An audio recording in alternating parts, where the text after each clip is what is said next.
A thrilling finish in the Indianapolis 500 and history to boot. I honestly don't think there is a tougher event to forecast than the greatest spectacle in racing. Takuma Sato held off three-time winner Helio Castroneves in the sixth closest finish in the race's history. Sato won the Indy 500 in thrilling fashion, earning his second career IndyCar Series victory. Only two Americans finished in the top 8 on Sunday, with drivers from Brazil and Colombia, among other countries, finishing in the top 10. He became the first Japanese driver to win the 500. Last year's champ Alexander Rossi finished 7th, and the namesake Marco Andretti finished 8th. From the pole, Scott Dixon had a terrible crash but lived to tell the story, while two-time Formula One champion, another expected top 5 finisher in my book, Fernando Alonso, was among the leaders down the backstretch, but his engine gave out in lap 180 of 200. In the end, Sato picked up a check for more than $2.45 million for winning Sunday's Indianapolis 500. In the days after, a Denver Post reporter was fired for a racist tweet regarding Sato's win, while Andretti Autosport took to Facebook to address racist posts that users have published on the racing team's page. Make no mistake about it, Sato has been close on several occasions and deserved more of a look from us all. The 40-year-old is a very good race car driver.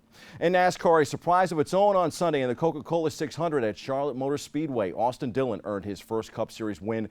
He, too, took a beating in social media, criticized as a fuel mileage fluke. Many have called him a punk, others a fortunate son. They're angry that Dillon did not immediately note the history of his number 3 car, which hasn't made it to victory lane since Dale Earnhardt Sr.'s final win at Talladega in October 2000. Some were also angry at his post-race burnout and his celebratory dab. Nonetheless, plenty of celebrating for Dillon and Sato on Sunday. The two silenced the haters. Sebastian Vettel beat his Ferrari teammate Kimi Raikkonen to win the Monaco Grand Prix on Sunday and comfortably extend his lead at the top of the standings to 25 points. It was the 4-time F1 champion's 3rd win of the season and 45th of his career, as well as Ferrari's 1st in Monaco since Michael Schumacher, Vettel's childhood idol, in 2001. It was a bad weekend for Mercedes, with Lewis Hamilton, who is second behind Vettel in the standings, finishing 7th after starting from 13th because of a poor qualifying session. IndyCar rolls into Detroit this weekend. NASCAR will be in Dover, and F1 will head to Canada for next weekend's Grand Prix. I may not feel great about my Indy 500 picks, but so far so good in the NBA Finals and the Stanley Cup Finals. The Golden State Warriors stayed perfect in the postseason Thursday night.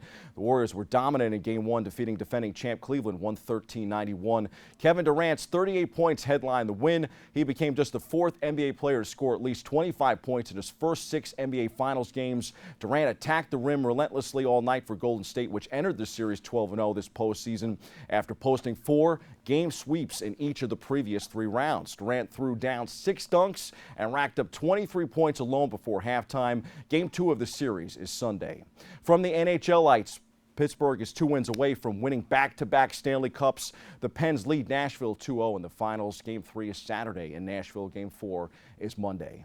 Chase Anderson pitched 7 shutout innings, and the Brewers benefited temporarily anyway when a Milwaukee bat boy bumped into Mets infielder Wilmer Flores on a foul pop-up Thursday in a 2-1 victory over New York. Scoring runs was not much of a problem for the Mets in May, but they were below 500 for the month because the team's battered rotation struggled mightily. The Mets will stay in Flushing this weekend for the final 3 games of the homestand. The club welcomes Pittsburgh to Citi Field.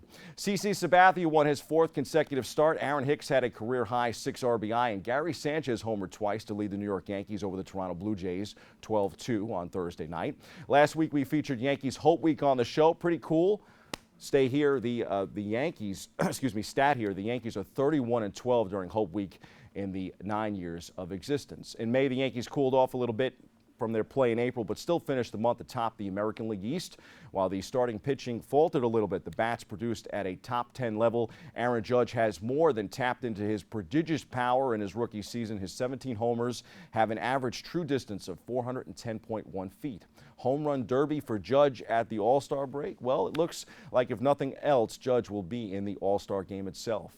Only major concern right now for the Yankees is Masahiro Tanaka. Once considered New York's ace, the starter is now the problem for a promising club after going 0-4 with an 11.21 ERA in his past 4 games. Tough times for Masahiro Tanaka.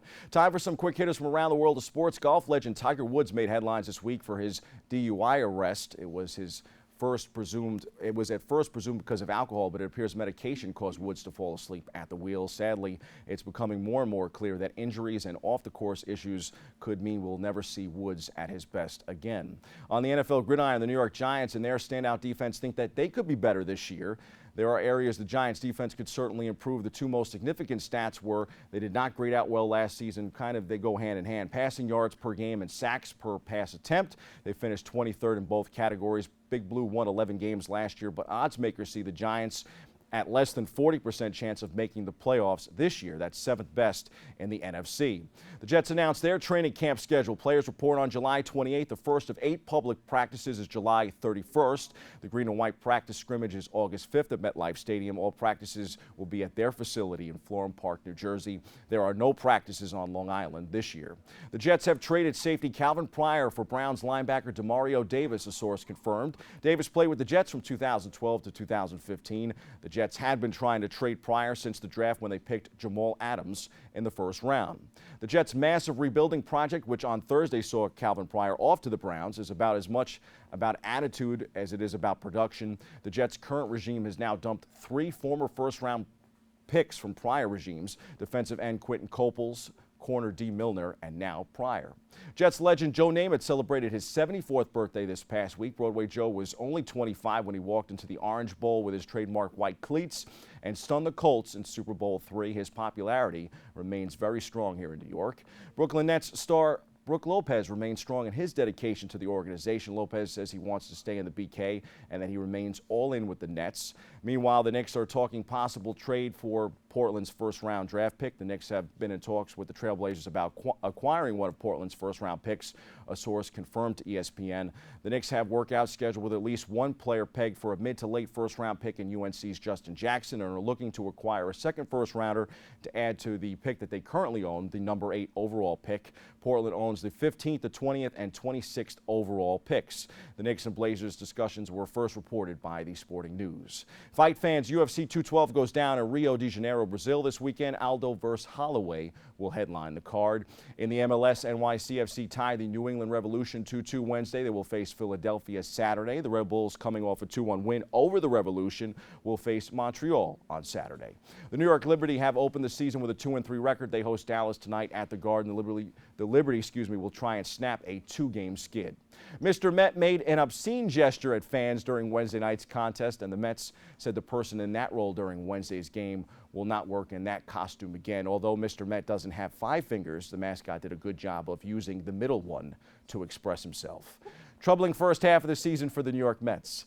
The NBA Finals is far from over, but it certainly looks like Golden State has hit its stride, and Kevin Durant made it clear this week that he is willing to take less than the maximum contract extension he is eligible for this summer as a 10-year veteran if it helps the Warriors keep the core of their team intact.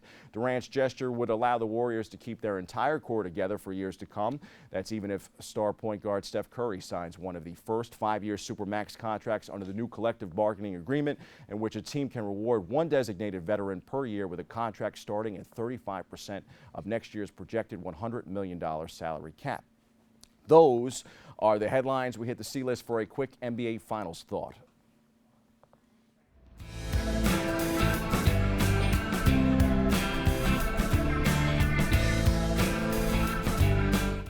So after watching Game 1 of the series, I've come to the conclusion that the best player for Cleveland in the opener was not LeBron James, but rather #1 fan, singer Rihanna. Rihanna, a huge James fan, heckled Durant, even yelling "brick" on a free throw. Durant was later seen in the game staring the singer down. Asked about reportedly staring back at the pop star, Durant said he didn't remember doing it. He said, "I'm cool. Have fun with that." Yes, Riri was more intimidating than James and the Cavs in Game 1. It looks like revenge, not repeat, is in store for the 3rd installment of this trilogy. Rena, I think if Rihanna really wants to throw Durant off his game, she should sing from the sidelines. Screeching. That's your look at sports. I'm Bobby C.